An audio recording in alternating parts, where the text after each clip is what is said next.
മായമ്മ. എന്താ?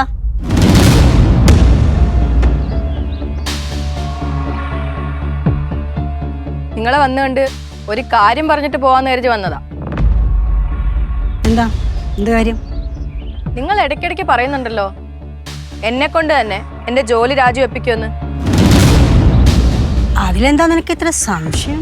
ഒതുങ്ങി പോവാന്ന് വെച്ചാ മനസമാധാനത്തോടെ എന്നെ ജോലി ചെയ്യാൻ നിങ്ങൾ സമ്മതിക്കില്ല.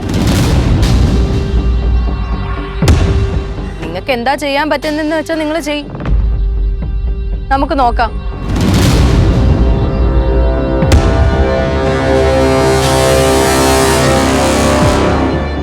പിന്നെ നിങ്ങൾ എന്താ പറഞ്ഞേ? എന്റെ മുഖത്ത് പേടിയുണ്ടെന്നോ? നേരത്തെ കുറച്ച് പേടി നിങ്ങൾ കണ്ടു കാണും. ഇപ്പൊ നിങ്ങൾ എന്റെ മുഖത്തോട്ടൊന്ന് നോക്കിയേ. എന്റെ മുഖത്ത് പേടിയുണ്ടോ? ഉണ്ടോ ഈശ്വരേട്ടാ? ഏയ്, തീരെയില്ല.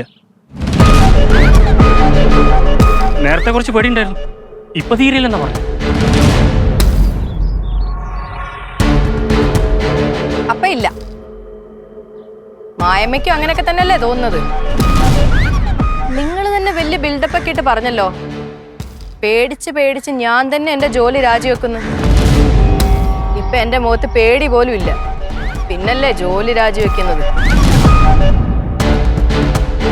പിന്നെ ആ സ്ഥിരം അയക്കാറുള്ളവന്മാരെ ഓഫീസിലേക്ക് വിട്ടേക്ക്. എനിക്കറിയാം അതെങ്ങനെ ഹാൻഡിൽ ചെയ്യണമെന്ന്. നമ്മളെ നീ എന്താടി എന്നെ ഭീഷണിപ്പെടുത്താണോ? ആഹാ, ഭീഷണിപ്പെടുത്തിയതായിട്ട് തോന്നിയോ? ഭീഷണിപ്പെടുത്തിയതൊന്നുമല്ല, കാര്യം പറഞ്ഞെന്നേ ഉള്ളൂ. നീ കൂടുതൽ വിളച്ചെടുക്കല്ലേ മായമ്മ. എന്റെ അമ്മ കഷ്ടപ്പെട്ട് നേടിയെടുത്ത ജോലിയാ, അതില്ലാണ്ടൊക്കെ ശ്രമിക്കരുത്. മാളു, നീ ആരോട് സംസാരിക്കുന്നറിയോ? ആരായാലും എന്താച്ചാ പറയുള്ളൂ, പറയണ്ടേ? കൊള്ളാലോ അമ്മയും മോളും. മോഹന, ഇത്രയും നാളായിട്ട് ഞാൻ എൻ്റെ ജീവിതത്തിൽ ആദ്യമായിട്ടാ ഒരു കാര്യം ചെയ്യാൻ തീരുമാനിക്കുമ്പോൾ ഒരു പേടിയില്ലാണ്ട് ഇങ്ങനെ എൻ്റെ മുമ്പിൽ വന്ന് നിന്നിട്ട് വെല്ലുവിളിക്കുന്നത്. ഞാൻ പേടിപ്പിച്ചാ പേടിക്കണം, ഞാൻ കരയിപ്പിച്ച കരയണം. അത് എൻ്റെ ഭാഷയാണ്. നീ പേടിക്കോ അവനെ? നീ പേടിക്കൂ. ഞാൻ ഒരു കാര്യം ചെയ്യാം, വല്ലയിടത്തോട്ട് മാറി തിരിഞ്ഞേക്കാം. നിങ്ങൾ പുറകിൽ നിന്നൊന്ന് ഒച്ചയിട്, അപ്പൊ ഞാൻ പേടിക്കുമായിരിക്കും അല്ലേ? നീ പേടിക്കും, നീ കരയും. അത് എന്റെ കണ്ണുകൊണ്ട് ഞാൻ കാണും.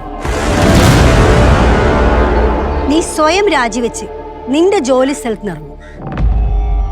നിന്റെ അച്ഛനോ അമ്മയോ അനിയത്തിയോ എന്തിന് നിന്റെ ജോലി സ്ഥലത്തുള്ളവർ പോലും പറഞ്ഞാൽ നീ ജോലിക്ക് പോകാൻ പേടിക്കും.